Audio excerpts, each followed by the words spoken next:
Lecture du livre du prophète Isaïe. En ce jour-là, ce cantique sera chanté dans le pays de Juda. Nous avons une ville forte. Le Seigneur a mis pour sauvegarde murailles et avant-murs. Ouvrez les portes, elle entrera la nation juste qui se garde fidèle. Immuable en ton dessein, tu préserves la paix qui s'appuie sur toi. Prenez appui sur le Seigneur à jamais, sur lui, le Seigneur le roc éternel. Il a rabaissé ceux qui siégeaient dans les hauteurs. Il a humilié la cité inaccessible, l'a humiliée jusqu'à terre, et lui a fait mordre la poussière. Elle sera foulée aux pieds, sous le pied des pauvres, les pas des faibles.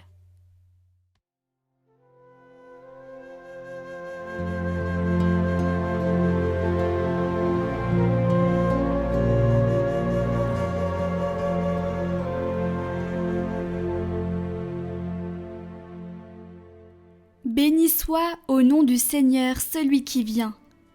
Rendez grâce au Seigneur, il est bon, éternel est son amour. Mieux vaut s'appuyer sur le Seigneur que de compter sur les hommes. Ouvrez-moi les portes de justice. J'entrerai, je rendrai grâce au Seigneur. C'est ici la porte du Seigneur, qu'ils entrent les justes. Je te rends grâce car tu m'as exaucé. Tu es pour moi le salut. Donne, Seigneur, donne le salut. Donne, Seigneur, donne la victoire. Béni soit au nom du Seigneur celui qui vient. De la maison du Seigneur, nous vous bénissons.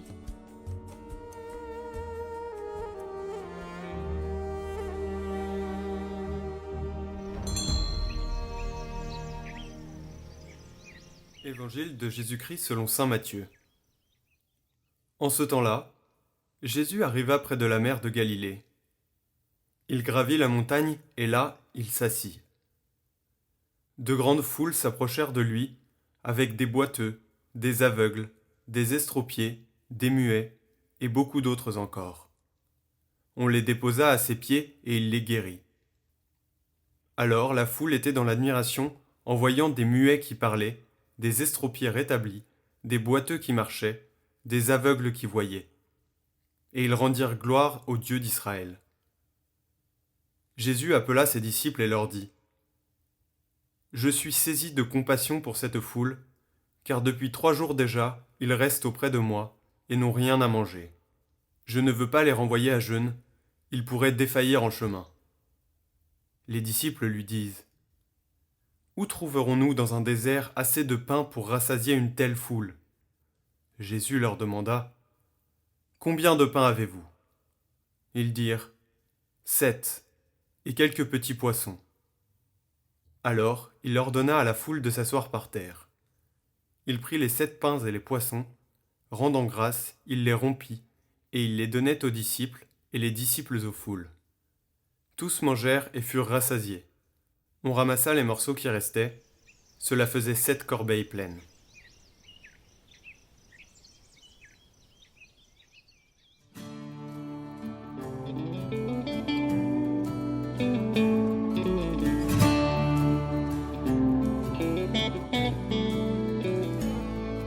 Chers fiancés, vous vous êtes préparés à grandir ensemble, à construire cette maison, à vivre ensemble pour toujours. Vous ne voulez pas la construire sur le sable des sentiments qui vont et viennent, mais sur le rocher du véritable amour, l'amour qui vient de Dieu. La famille naît de ce projet d'amour qui veut grandir comme la construction d'une maison qui est un lieu d'affection, d'aide, d'espoir, de soutien.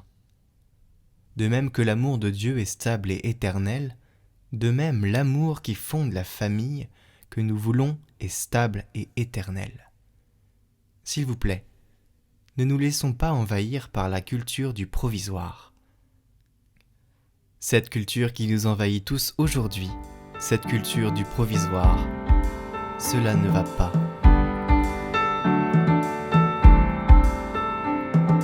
Donne, Seigneur, donne le salut, donne, Seigneur, donne la victoire, relève-nous.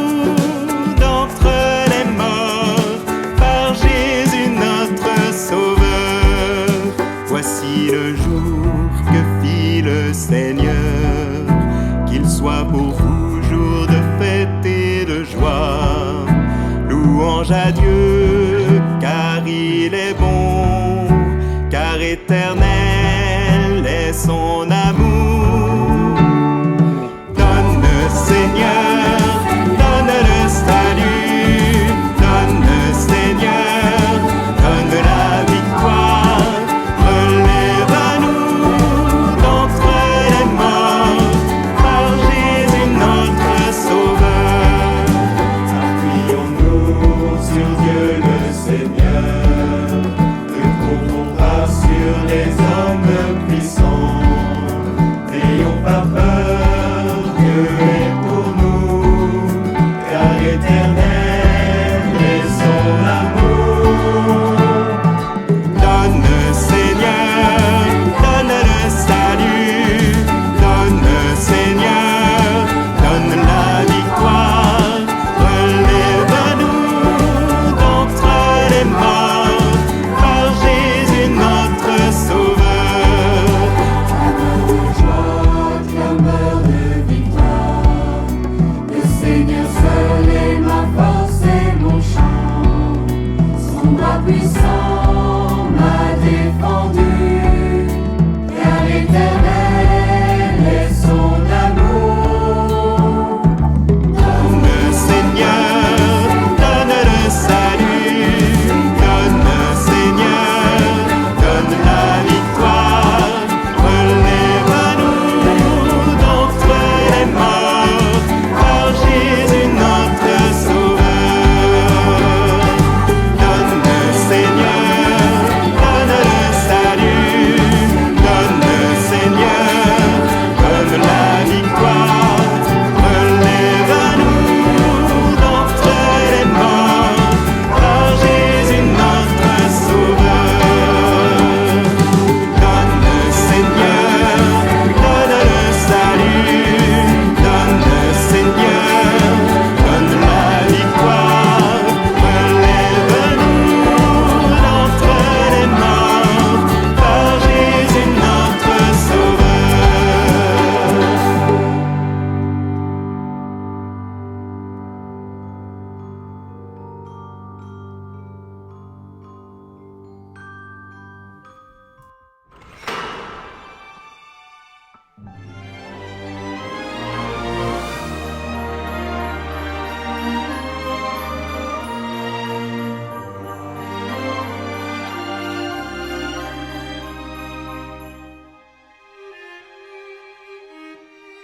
Aujourd'hui, nous vous proposons une méditation sur la paix de l'esprit et du cœur.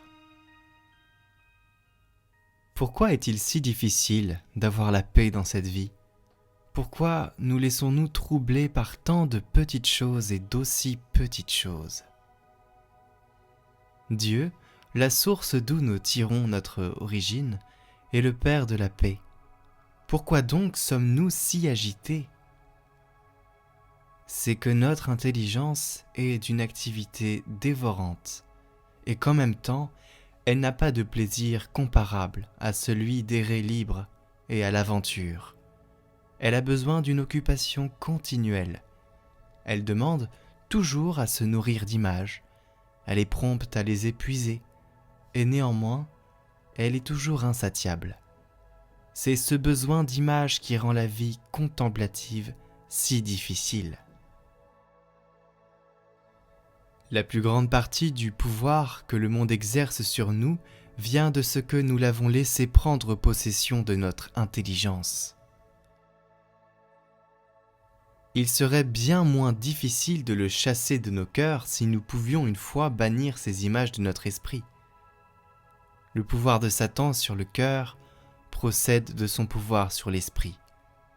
Notre affaire à tous, dans la vie spirituelle, sera donc ou de se débarrasser des images qui nous obsèdent, ou de les changer. Tel est notre esprit, tel sera notre cœur. Si notre esprit est rempli d'images du monde, jamais nous ne serons détachés du monde. S'il est rempli d'images de lui-même, jamais nous ne triompherons de notre amour-propre.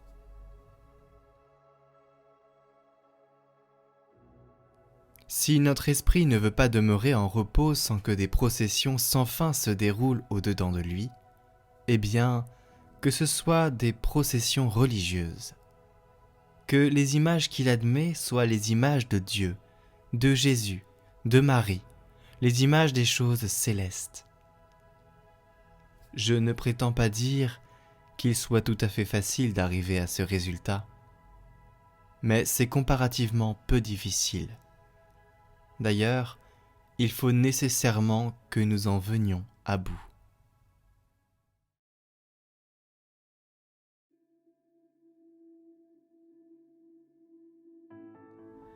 Ô Jésus, je n'ai ni sagesse, ni science, ni ferveur, ni vertu. Je n'ai rien, je ne suis rien, je ne puis rien. Je suis indigne de vos dons, mais j'ai faim et soif de votre amour. Ô vous qui ne mettez qu'une condition à l'effusion de vos grâces, la bonne volonté. Donnez-moi cette volonté ferme, arrêtée, stable qui seule me fixera en vous. Ô Prince de la paix, ô Jésus, donnez-moi cette paix qui surpasse tout sentiment et toute consolation. Cette paix promise aux âmes de bonne volonté sur la terre, en attendant la vision de paix qui fera l'éternelle joie de vos saints dans le ciel.